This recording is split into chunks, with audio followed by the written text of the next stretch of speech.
মই ছাত্ৰ ছাত্ৰীসকলক এটা সঁচা নিউজ দিম। যদি মিছা কওঁ তেন্তে চেনেলটো আনসাবস্ক্ৰাইব কৰি দিব। আপোনালোকৰ ৰিজাল্টৰ কাৰণে মই এটা সঁচা নিউজ কম। মই জানো ময়ো মেট্ৰিক দি আহিছোঁ, হাই ছেকেণ্ডাৰী দি আহিছোঁ, কিমান টেনশ্যন থাকে। ইউটিউবৰ বেছিভাগ ভিডিঅ' ফেক হৈ যায়, সেইকাৰণে মই খঙত বহুত ৰিচাৰ্চ কৰি পেলাই মই ভিডিঅ' এটা বনাইছোঁ। মই আপোনালোকৰ ডেটটো কৈ দিওঁ, মানে এই মাহত নহ'ব।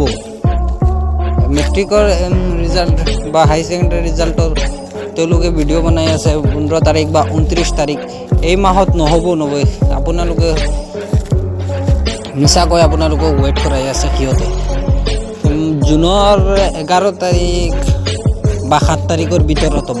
এই ইমান দিনৰ ভিতৰত আপোনালোকে ৰিজাল্টটো পাই ল'ব আৰু ইমান ৰিজাল্টৰ টেনশ্যন নল'ব। আপোনালোকে যদি ভালকৈ পৰীক্ষা দিয়ে তেন্তে একো টেনশ্যন নাই, ইমান কষ্ট নহ'ব, পাছ কৰি যাব। কৰিম আশা আছে বাৰু। আৰু চেনেলটোত যদি মই মিছা কওঁ তেন্তে মোক কমেণ্টত গালি দিব। আপুনি দেখিব এই মাহত ক'ব, এই মাহত নহ'ব।